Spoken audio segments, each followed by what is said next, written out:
Hi, I'm Abel. Hi, I'm Sharon. And today we have another bite-sized topic, right? Yeah, bite-sized topic about how interest rate actually affects the property market. Do you actually get a lot of this question? How is the property market doing? Everywhere. Honestly, today you meet new people, then they ask you what is your occupation, you say you're a realtor.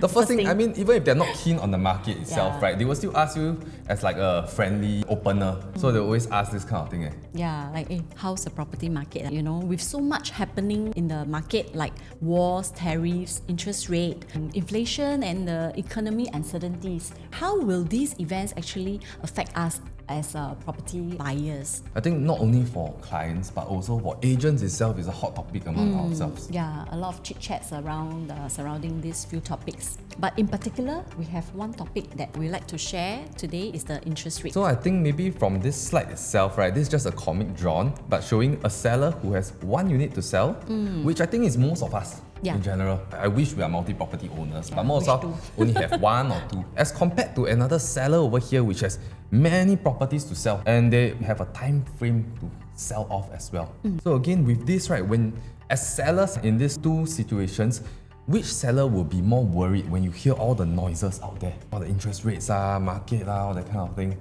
Which seller would you think would be more worried in this case?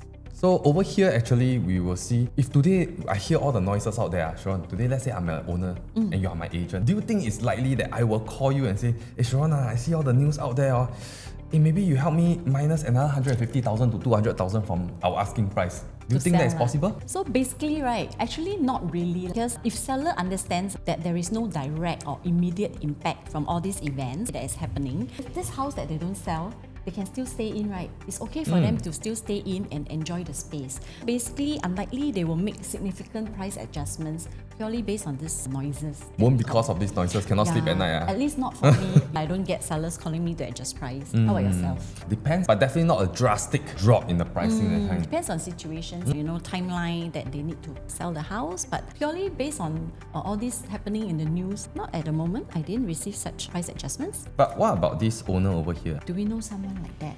So many houses. I wish we are lah. But maybe let's have a look at how interest rates affect the property prices in general. So this is a chart that shows how property market has been trending in relation to interest rates over time. The past 20 years, the trend when interest rate is on a high, how is the average PSF, the price performance in the market? Generally, it's stabilizing or on a lower scale. We can see that on the contrary, when interest rate is low, price actually increased about 86%. When interest rate again dropped in 2020, what happened to our price again? It again shoot up. Another 54%. Yes. And then when interest dropped slightly again, our price shoot up again. Look at this peak here. From this chart, maybe what we can see is usually when price increases when the interest rate drops. But why is that so? Is it because everybody, they think that at this point of time, they feel it's easier to enter the market? Because when we do our financial calculations, all that, we can see even our money mortgage starts to be more affordable. Or maybe we can even further stretch our budget. Borrowing becomes easier. Then we can even buy something even slightly more expensive, the one that we really wanted. That's why more buyers will probably rush in to buy at this point in time. I think remember in our previous video, we did mention that don't rush to buy when you see everyone is buying, like that Yes. FOMO mentality. Right. That's what we always advocate. So again, I think over here maybe we can see is one seller versus the seller who has a lot of unit. Who will be more cautious in their pricing. Maybe we can look at the next example Okay. to show. So over here, actually, we will just take an example of a seller with many units, which in this case is a developer. He had the project previously called Whistler Grand. Over here right now, today, we're just taking a comparison, all 3 bedrooms in this project itself. So back then, when they first started launching, this was in 2018, 2019, where the interest rates were still considered not very attractive to enter yet. Higher on the higher, people were still adopting that wait and see approach. In order for them to price their units attractively to move, they started from as low as 1.348 million for a 3-bedroom there. Moving forward, 2019, you can start to see as the interest rates start to go down a bit, they slowly started increasing their pricing. And in 2019 already, from 2018 to 2019, there's already an increment of about 10.95%, which is about 140,000 difference compared to the first day buyer who bought at a higher interest rate period. Another 2 years we go forward, the developer increased another 217,000 for a similar unit type in the same development. But because this was in 2022 where we were saying that interest rates start to become lower, many people start to feel it's the right time to enter the market. More affordable, ma. Yeah, but when you're a developer today, you start to see more people coming to your show flat. Will you be confident to increase your pricing? So this is the thing from over here. Maybe we can see, again, we have 3 different types of owners over here entering at different points. Which owner would you want to be? Yeah, which owner do we all want to be? So maybe we have another examples to show, right? So this is another example of a developer who is more cautious in their pricing. In 2019 and 2022, same stack. 2019 buyer, remember the interest rate environment was generally higher, so borrowing is more difficult. So developer also understands this fact, and if this developer has so many units to offload, so how do you think as a developer you will price your units? So this buyer actually took advantage of lower pricing. So he bought in this 3-bedder at 1.38. The same stack in 2022. 2022 interest rate on a slightly low environment, right? So developer more confident. So this same stack they sold at 1.68.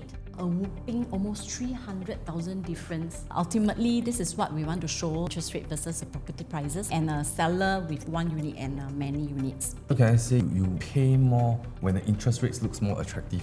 Do you actually, right? So you must really understand the relationship between price and interest rates. Maybe the next thing we do something a bit more lighthearted. Yeah, with all the trends and charts. Maybe Yeah, let's look at the next picture.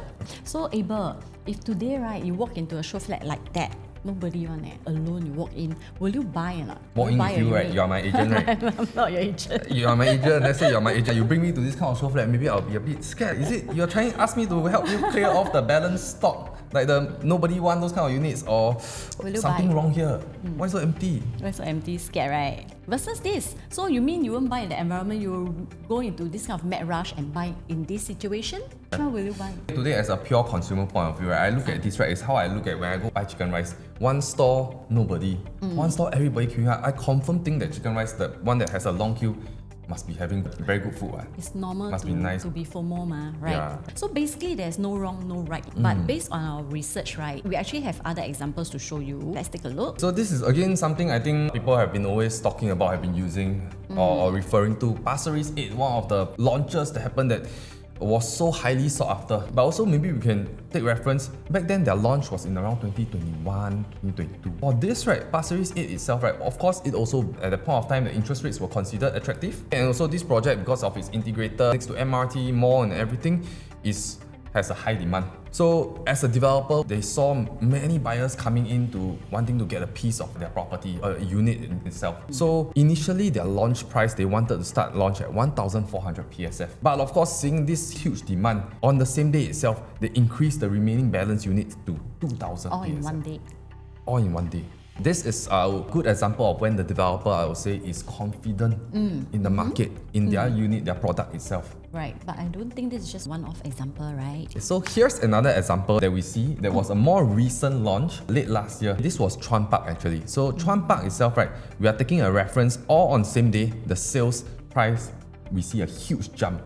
Because it went as low as 2,287 per square feet, but it also went as high as 2,785, all on the same day. So why are we seeing this? Is it because where the developer is very, very confident? Sharon, you remember that time during the preview, I think you had clients, or our colleagues also, we have clients that they were queuing up like mad. Even rain or shine, they were taking umbrella all that. So if you are a developer today, I open for business, I see this kind of long kind of queues, crowd. right? Will you be very confident or not? Yeah, I will.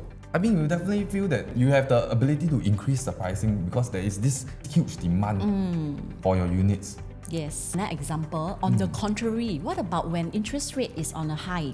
In 2019, interest rate is on a higher environment, right? So this developer has actually 2,000 over units to offload. Stress 2,000 Yeah. over units. So that is why on the launch weekend, right, they only sold about 10%, 272 units. So we take a look at the example that happened in this Treasure at Tampines. Both are 3 bedrooms, both are same block, same floor also, similar size. This owner over here, he bought at 1.335 with a pool facing. This was in 2019, take note. When that time again, we emphasized the interest rates at that point of time was not so attractive to the public yet. But he did took a leap of faith, he entered at this pricing. Fast forward a few years later at 2022, where interest rates were considered attractive, many people were pouring back into the market, having a lot of confidence in the market itself. This owner over here, he bought at 1.637 for the similar 3-bedroom, but facing the bin center. I think quite a difference in your facing in terms of what normally people would prefer or choose. So these two is a huge difference of 300,000. These two units. Which buyer we want to be?